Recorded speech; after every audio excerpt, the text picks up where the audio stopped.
Metre per hour, third our में वो 3.8।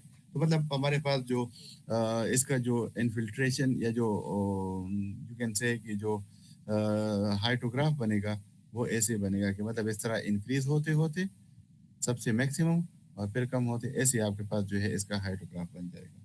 जो मैंने आपको तीन कंडीशन बताई थी पिछले क्लास में, तो ये वो दरमियान वाला जो है वो कंडीशन बन जाती है। तो ट्रायल एंड एरर से जो है हम इसको करेंगे। तो सबसे पहले जो है हमारे पास रन अप होना चाहिए, 11.6 सेंटीमीटर रन अप है, गिवन है हमारे पास। अभी हम एक रन अप जो है इस जो डेटा है इससे हम एक रन अप जो है वो कैलकुलेट करेंगे। और वो कैसे करेंगे, देखिए ये जो 0.8 है, 1.8 है, 3 है, 4.6 है, ये इंटेंसिटीज हैं कि नहीं है? ये आपके पास है इंटेंसिटीज। तो अगर इंटेंसिटी से आप फाई जो कि हमारे पास सेंटीमीटर पर आवर में किसी पर्टिकुलर आवर के लिए जो है वो इन्फिल्ट्रेशन होगा, तो अगर हम इंटेंसिटी से फाई को सब्ट्रैक्ट करें तो उससे हमारे पास जो है वो भी एक रन अप आ जाएगा। तो हर एक इंडिविजुअल आवर का रन अप लेके इसको हम कैलकुलेट करेंगे और फिर इसको जो है टोटल रन अप के साथ कंपेयर करेंगे। मतलब ये जो है ये इक्वेशन फॉर्म में आपको रन अप देगा, जिस तरह के वो, और ये जो है ये आपके पास जो है टोटल मेजर्ड रन अप है। तो कैलकुलेटेड और मेजर्ड रन अप को कंपेयर करके हमारे पास जो है वो एक इक्वेशन बन जाएगा और उससे हम फाई को कैलकुलेट करेंगे। और वो फाई जो है वो हमारे पास जो है फिर उसको हम देखेंगे कि आया वो हमारे पास एक्चुअल रेंज में है कि नहीं है। तो अभी देखिए, अगर मैं इसको लेट से सबसे पहले आपने एज्यूम करना है कि the phi index lies between the two lowest intensities. तो सबसे ट्रायल नंबर वन जो आपका होगा, अब यहाँ पे देख लीजिए ट्रायल नंबर वन में हम एज्यूम करेंगे कि फाई इंडेक्स जो है वो 0.8 और 1 के दरमियान है, जो कि दो लोवेस्ट वैल्यूज है। चाहे वो दरमियान में हो, चाहे वो एक साइड पे हो, चाहे दूसरे साइड पे हो। ये तो चूंकि हमारे पास सिमेट्रिकल प्लेन है तो रेनफॉल है, तो इस वजह से फर्स्ट वन और लास्ट वन जो है वो हमारे पास मैक्सिमम और लोवेस्ट वैल्यूज आ रही हैं। तो let's assume that the phi index lies between 0.8 and 1। अभी मैं इक्वेशन लिखता हूँ। इक्वेशन ऐसे लिखूंगा कि let's say 0.8 minus phi into T plus 1.8 minus five into T. T हमारे पास 1 आवर है तो इसको आप 1 आवर भी लिख सकते हैं। प्लस फिर आई जो है वो 3 है, minus 5 into 1 plus 4.6 minus 5 into 1 plus फिर 3.6 minus 5 into 1 plus bracket start 3.2 minus 5 into 1। 1 लिखने की ज़रूरत नहीं है, अगर अदर देन 1 है तो फिर लिख लें। Plus 2 minus 5 into 1 plus 1 minus 5 into 1 equal to the total rainfall which is 11.6। अभी देखिए, लेफ्ट हैंड साइड पे हमने कैलकुलेटेड जो गिवन डेटा है उससे कैलकुलेटेड रन अप निकाला है। राइट हैंड साइड पे हमारे पास मेजर्ड रन अप है। अभी अच्छा, इसमें अभी एक प्रॉब्लम है। एक प्रॉब्लम ये है कि देखें, ये वाला आप ले लें, 0.8 माइनस 5 वाला ले लें। हमने एज्यूम किया है कि the phi index will lie between 0.8 and 1। तो फाई इंडेक्स जो है या तो 0.8 होगा या 1 होगा या इसके दरमियान कोई वैल्यू होगी। तो अभी अगर फाई इंडेक्स जो है वो 0.8 आ गया तो यहाँ पे 0.8 आ जाएगा पहले वाले, यहाँ पे 0.8 आ जाएगा। तो 0.8 माइनस 0.8 विल बी 1, 0, तो खत्म हो जाएगा। अगर ये वैल्यू फाई इंडेक्स की वैल्यू 0.8 से ज्यादा आ गई, लेट्स से 0.9 आ गया, तो यहाँ पे ये कंडीशन जो है वो सेटिस्फाई नहीं होगी, क्योंकि फाई इंडेक्स आपके पास आ जाएगा 0.9 और यहाँ पे रेनफॉल इंटेंसिटी जो है वो है 0.8। तो फाई इंडेक्स जो है that is greater than intensity. और हम कहते हैं कि अगर ये कंडीशन आ जाए तो हम क्या करते हैं कि हम इसको आई के बराबर ही लेंगे, तो 0.8 को 0.8 के बराबर ही लेंगे। तो फिर भी 0.8, तो अगर फाई इंडेक्स की वैल्यू 0.8 आ जाए या अदर देन 0.8 आ जाए, यहाँ पे आपने जो फर्स्ट केस है इसमें आपने फाई को 0.8 ही पुट करना है, तो it will always give you zero. तो जब वो जीरो दे रहा है, so there is no the first one, मतलब जो लोवेस्ट वैल्यूज है उसको लिखने की जरूरत ही नहीं है, क्योंकि ultimately it will give you zero value. तो इसको खत्म कर दे। जब ये खत्म हो गया तो टोटल रेनफॉल हमारे पास है 20 सेंटीमीटर। 20 सेंटीमीटर से जब ये आपने 0.8 निकाल लिया तो हमारे पास बन जाएगा 90.2 सेंटीमीटर माइनस 5, 1, 2, 3, 4, 5, 6 और 7। तो -7 5 ये टू 11.6, 19.2 माइनस 11.6 डिवाइडेड बाय 7। इससे फाई की वैल्यू आ जाएगी। जो फाई की वैल्यू आ जाए वो आप देख लें कि जो आपका एज्यूम्ड रेंज है 0.8 to 1, अगर उसके अंडर जो है वो लाई कर रहा है, इट मीन्स कि हमारा ट्रायल नंबर 1 जो है दैट वाज सक्सेसफुल और आगे जाने की जरूरत ही नहीं है। लेकिन अगर वो उस रेंज से कम या ज्यादा आ रहा है तो फिर ये कि हमारे पास आगे हमने अगले ट्रायल को जो है वो सेलेक्ट करना है। तो जब इससे अब हमने वैल्यू कैलकुलेट की, तो ये वो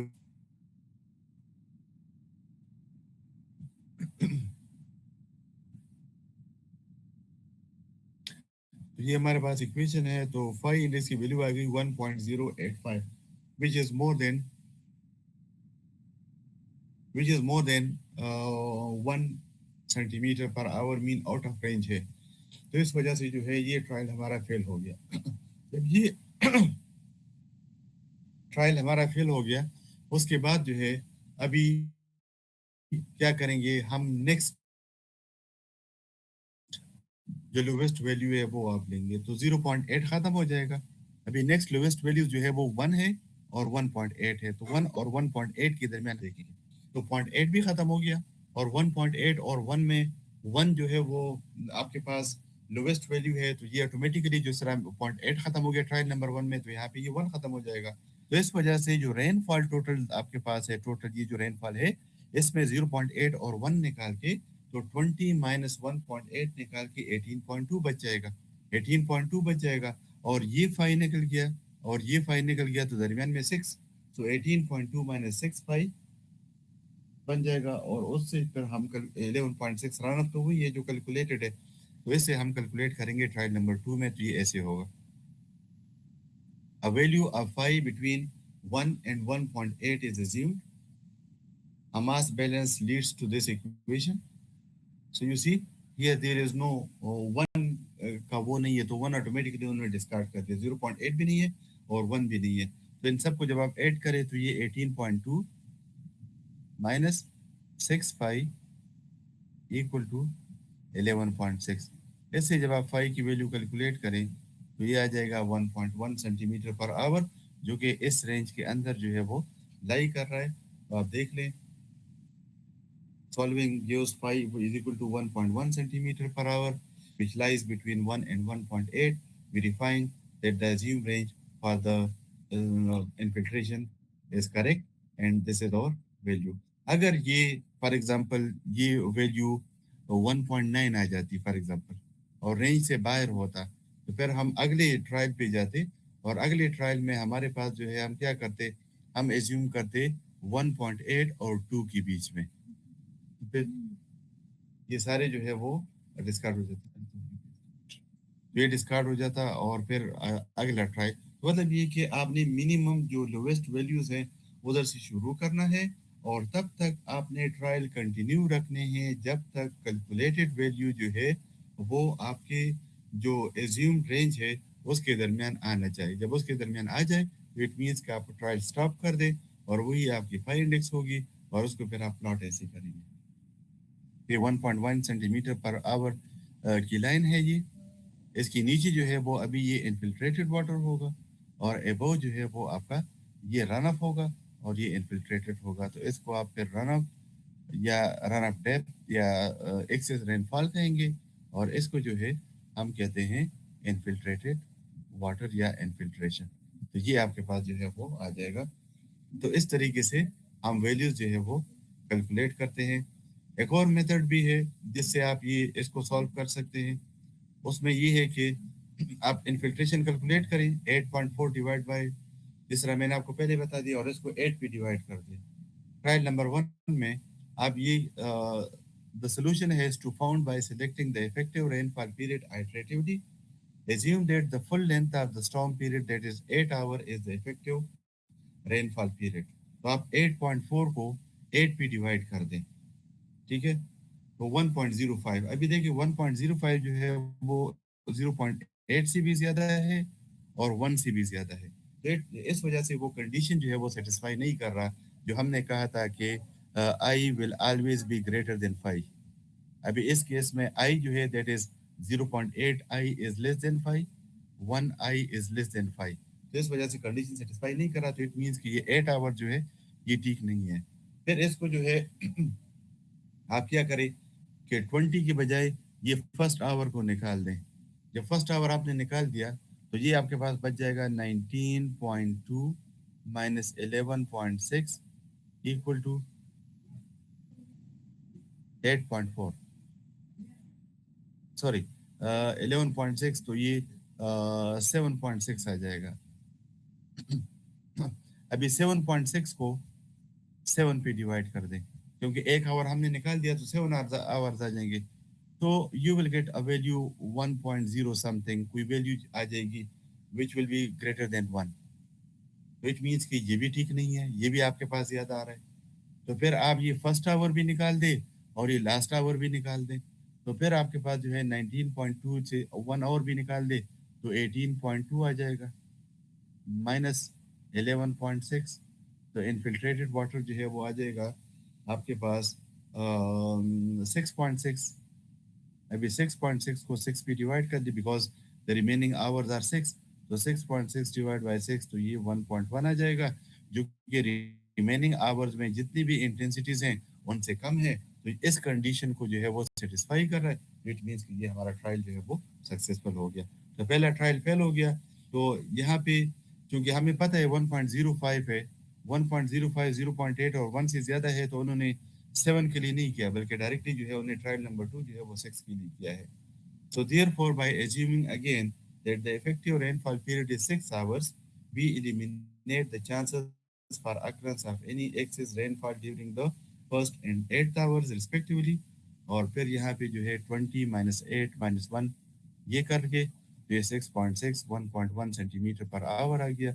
और this value of phi index is not more than any of the values of precipitation from the second up to the seventh hour of the storm and is therefore acceptable, जिस तरह के पिछले figure में जो है आपके पास given है। तो ये जो है वो मेथड है जिसके जरिए आप जो है वो कैलकुलेट कर सकते हैं, इन्फिल्ट्रेशन को कैलकुलेट कर सकते हैं। ठीक है, इस मेथड में कोई क्वेश्चन है किसी का? कोई किसी जगह पे अगर कंफ्यूजन है या क्वेश्चन है तो यू कैन आस्क। जी,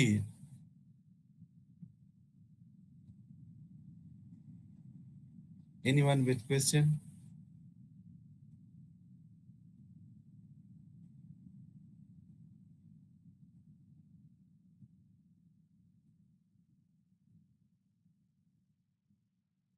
जी सैयद सलमान लायकत, आपका कोई क्वेश्चन है या गलती से ये रेज हैंड वाला वो हो गया? आई थिंक सो किसी का क्वेश्चन नहीं, आप कंटिन्यू कर सकते हैं। अच्छा, ठीक है, चलिए ये जो so that was all about the infiltration of how to in the infiltration. So the summary of the lecture so far is that we have started with abstractions. Abstractions क्या है? वो हमारे पास जो है मतलब anything which subtract water from the rainfall and does not allow that to become part of the part of the run of. ठीक है, obstruction उसमें interception, detention storage, surface storage, bank storage, ये चार ऐसे हैं कि मतलब ये कंडीशनल है और नॉर्मली इसके लिए कोई फार्मूला नहीं है, इसको एस्टिमेट किया जाता है। तो मतलब ये कि इफ यू वांट इसको इग्नोर कर दे, इफ यू फील कि दैट हैज सिग्निफिकेंट इफेक्ट, तो उसको फिर कैलकुलेट कर दिया, उसके लिए हमने कंडीशन डिस्कस की। फिर हमने इन्फिल्ट्रेशन, चूंकि ज्यादा इंपॉर्टेंट हमारे लिए इन्फिल्ट्रेशन है, इवापोरेशन से भी ज्यादा इन्फिल्ट्रेशन इंपॉर्टेंट है, तो इन्फिल्ट्रेशन जो है उसकी डिफिनीशन हमने पढ़ी। फिर द फैक्टर्स अफेक्टिंग इन्फिल्ट्रेशन हमने पढ़े। फिर इसके बाद जो है हमने इन्फिल्ट्रेशन मॉडल्स पढ़े, जिसको आप यूज करके जो है कैलकुलेट कर सकते हैं। लेकिन मॉडल्स में इशू ये है कि उसके लिए आपको सॉइल प्रॉपर्टीज जो है चाहिए होंगी, और उसके लिए आपको सॉइल सैंपल कलेक्शन और सॉइल की जितनी भी वो है टेस्टिंग वगैरह है, जो वैल्यूज रिक्वायर्ड है, वो सारे आपको करने पड़ेंगे। और दूसरा उसमें इशू ये है कि वो जो है वो बेस करते हैं उस पे पोटेंशियल इन्फिल्ट्रेशन रेट पे, जो कि तभी पॉसिबल है जब सारी कंडीशन जो है वो फेवरेबल हो, विच may not be the case in actual conditions। तो इस वजह से हमें एक्चुअल इन्फिल्ट्रेशन रेट चाहिए। तो एक्चुअल इन्फिल्ट्रेशन रेट के लिए फिर या तो आप डबल रिंग इन्फिल्ट्रोमीटर मेथड जो है उस पे जाएं, वहां पे कैलकुलेट करें, जो कि वीडियो मैंने आपको दिखा दी। सिंगल रिंग इन्फिल्ट्रोमीटर भी होते हैं और डबल रिंग भी होते हैं, और लेकिन डबल रिंग इन्फिल्ट्रोमीटर जो है वो ज़्यादा कॉमन है। और दूसरा जो है, हमने पाई इंडेक्स मेथड जो है वो पढ़ा, जिससे जो कोई रेनफॉल इवेंट अगर आपके पास अवेलेबल है, तो उसके जरिए आप ट्रायल एंड एरर प्रोसीजर को यूज़ करके आपको इन्फिल्ट्रेशन जो है वो आसानी से एस्टिमेट जो है वो कर सकते हैं। तो मैं आपके साथ ग्रुप में ये चैप्टर 3 जो है वो शेयर कर लूँगा। तो इसमें ये आप लोग मेथड्स को देख लें, क्योंकि ये जो है ये टॉपिक जो है ये आपके फाइनल टर्म के का जो कोर्स है उसमें शामिल होगा, और फाइनल टर्म पेपर में जो है इससे न्यूमेरिकल क्वेश्चन जो है या थ्योरेटिकल कोई जो है वो आ सकता है। तो इस वजह से सजद साहब ने वीडियो जो है वो कैप्चर की होगी, स्क्रीन वीडियो, तो वो आपके साथ शेयर भी कर लेगा। फिर भी अगर आप ये चैप्टर देख लें, उसमें जो बुक मैंने आपको ऑलरेडी दी है उसमें भी होगा, तो आप जरा देख ले। कोई भी अगर क्वेश्चन है, कोई भी अगर ये प्रॉब्लम में अगर कोई क्वेश्चन है, इसको जरा सॉल्व कर ले। प्रॉब्लम स्लाइड में ऑलरेडी गिवन है, तो अगर फिर भी समझ ना आए तो इंशाल्लाह फ्राइडे को जब क्लास शुरू करेंगे, तो उससे पहले जो है आपकी कोई क्वेरीज अगर है तो वो हम उसको जो है एड्रेस करेंगे, उसके बाद हम आगे जाएंगे। So should I go for evaporation, or this is sufficient for today? Sir ये काफी है सर। अच्छा, शहजाद, ये क्यों आपकी चलो फिजिकल में तो वो बनता है कि बंदा कहीं के किसी वजह से, मीटिंग की वजह से या साइट विजिट की वजह से लेट हो गए। ऑनलाइन में जो है सिर्फ 11 स्टूडेंट है out of 21। Any specific reason for that? Net तो तकरीबन सबके पास अवेलेबल होगा। Sir I don't know but sir I think so शायद किसी को कम्युनिकेट नहीं था, ये किसी ने ग्रुप नहीं देखा होगा, इस वजह से शायद ऐसा हाँ, हुआ। ग्रुप में ही देखे होगा, हाँ, ये एक वजह हो सकती है। खैर एनी हाउ, ये इंशाल्लाह वीडियो उनके साथ शेयर हो जाएगी, तो वो फिर समझ जाएंगे। कोई इशू हुआ तो फिर इंशाल्लाह डिस्कस कर लेंगे अगली क्लास में भी। ठीक है। ठीक ये जरा वो खलील, आप जरा एक काम कर ले। खलील प्रेजेंट है? Khalil, yes sir. जो अच्छा, जो जो बंदे प्रेजेंट है, असल में इसमें ये नया लैपटॉप है, एक्सेल अभी एक्टिवेट नहीं है, तो जो बंदे प्रेजेंट है इसके नाम लिख के जरा मुझे एक उसका वो क्या कहते हैं, पिक्चर लेके मुझे सेंड कर दे, ताकि मैं वो दूसरे लैपटॉप में अटेंडेंस लगा सकूं। ठीक है खलील, आपको समझ आ गई? हेलो, ओके सर, स्क्रीनशॉट मैंने ले ठीक ली सर आपसे। ठीक है, चलो बस वो स्क्रीनशॉट लेके वो मेरे साथ शेयर कर ले। ठीक है, चलिए, okay. Thank you very much for joining and listening. Thank you sir, Inshallah, thank you we'll very meet much you on Friday, inshallah. Sir, इंशाल्लाह sir, Bye, thank you sir, have a अस्सलाम good वालेकुम। night. Okay, अल्लाह हाफिज। अल्लाह अल्लाह हाफिज।